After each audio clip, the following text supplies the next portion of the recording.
오늘 우리가 주신 하나님 말씀은 예레미야 52장 17절에서 20절입니다. 예레미야 52장 17절에서 20절입니다. 오늘 예레미야가 마치고 내일부터는 또 예레미야 애가 말씀 시작하겠습니다. 52장 17절에서 20절 구약성경 1141페이지 우리 함께 읽겠습니다. 시작.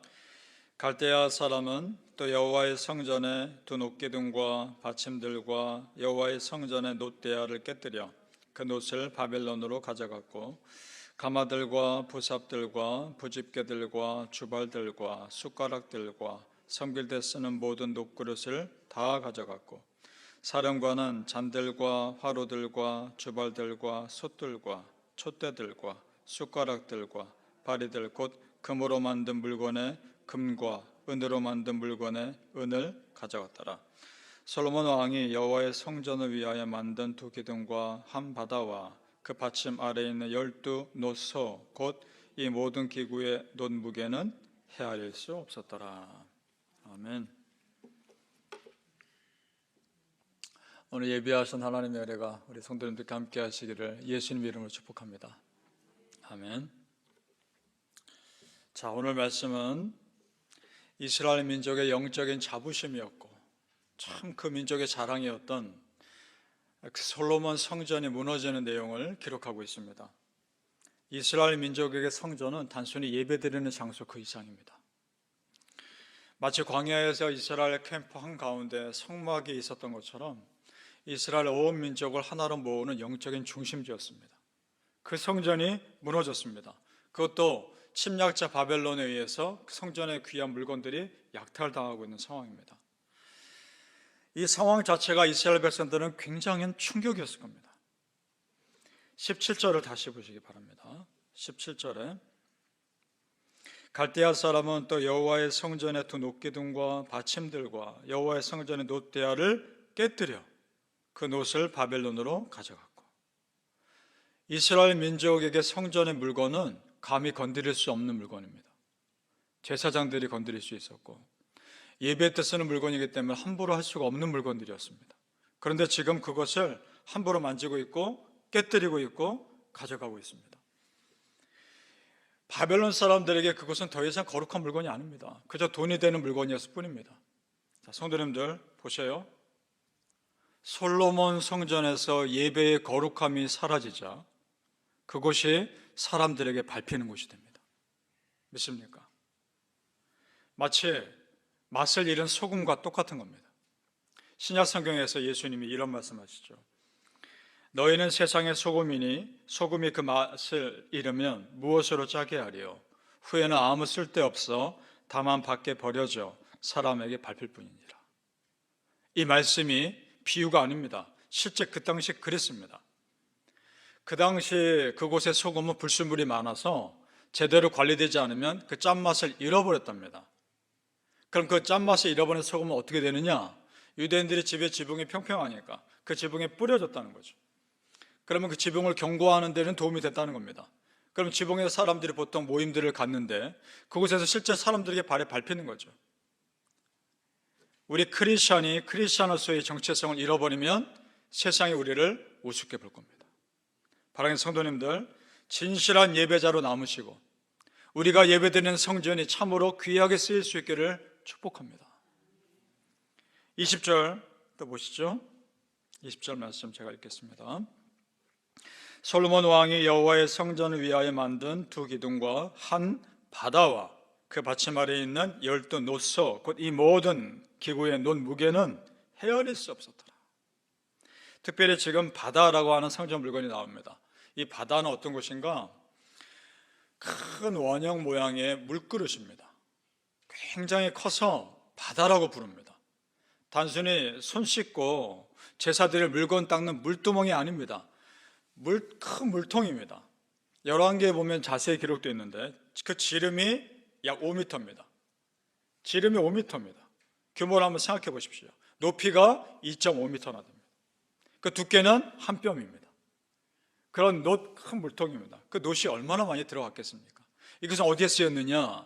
제사장들이 성소에 들어가기 전에 몸을 씻는 용도로 쓰였습니다. 그 거룩한 물건이 깨뜨려지고 약탈당하고 있는 겁니다.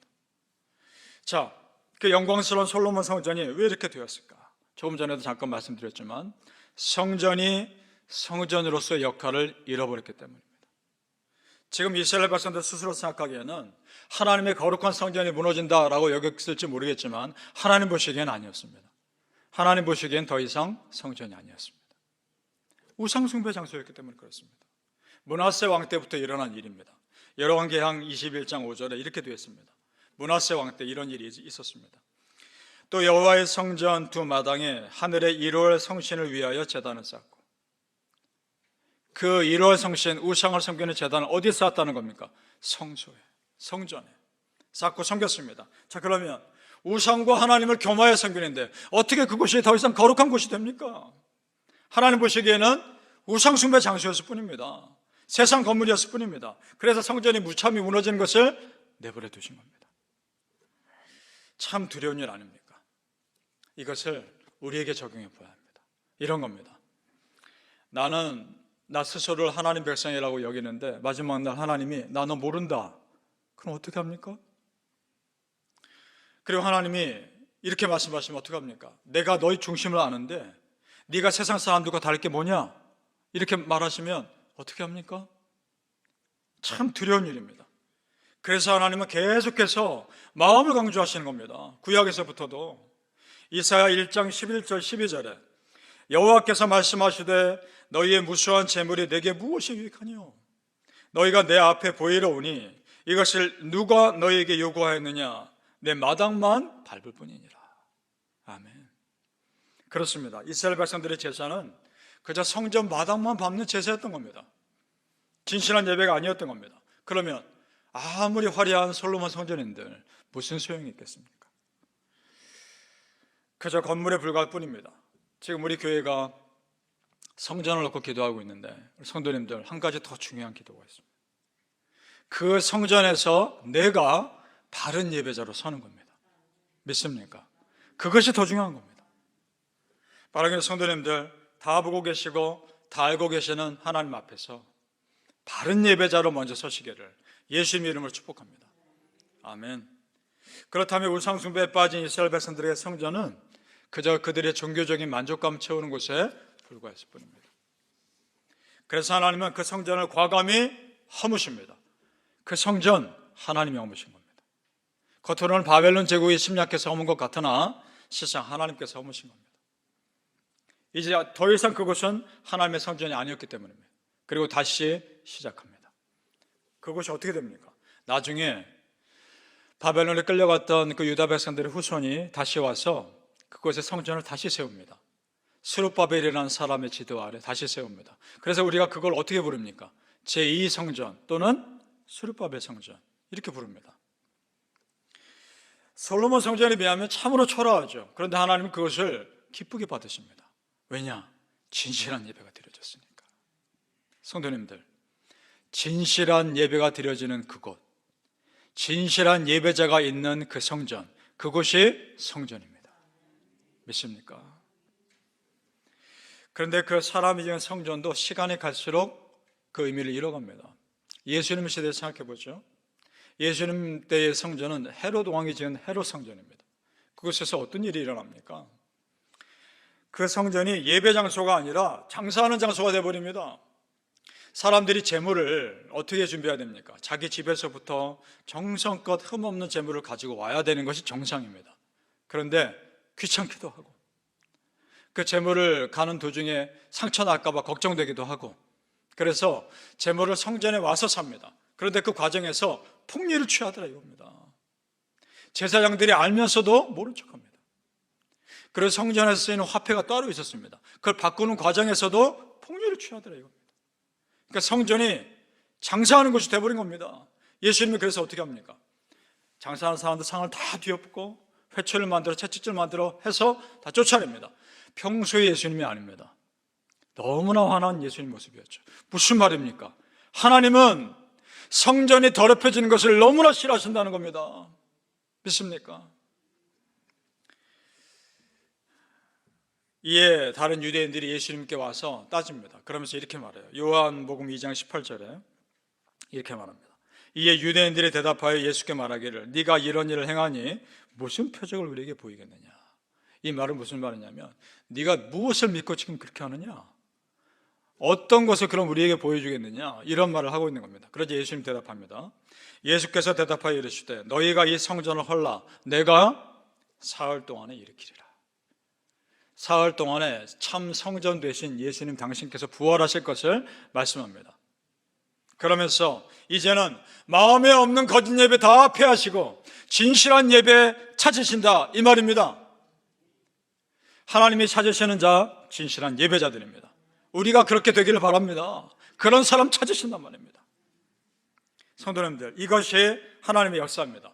하나님의 역사는 불신앙의 땅을 다 갈아엎으시고 믿음의 사람들로 채우시는 역사였습니다.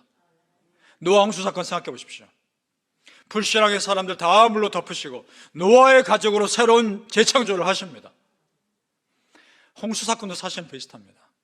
그 우상 숭배자들 물로 다 덮으시고 하나님의 이스라엘 백성들과 함께 새로운 나라를 시작하십니다. 지금도 마찬가지인 겁니다. 더럽혀진 성전 다 허무시고 새로운 예배자들로 성전을 다시 세우신 겁니다. 사랑하는 성도님들, 하나님의 성전을 성전답게 세우는 그 귀한 일에 우리 성도님들 다 쓰임받을 수 있기를 예수님의 이름으로 축복합니다. 아멘. 기도하겠습니다. 아버지 하나님, 예배를 예배답게 세우는 일에 우리를 써주십시오. 성전을 성전답게 세우는 일에 우리를 써주시옵소서. 우리가 드리는 성전이 참으로 귀하게 쓰임받기를 원합니다. 우리가 예배드리는 그곳이, 우리 예배자들이 있는 그곳이 참으로 거룩한 성전이 되게 하여 주시옵소서. 아버지 하나님, 화려한 솔로몬 성전에 참 예배가 드려지지 않을 때 무참히 무너뜨리신 하나님 보면서 두려워하게 하여 주옵소서.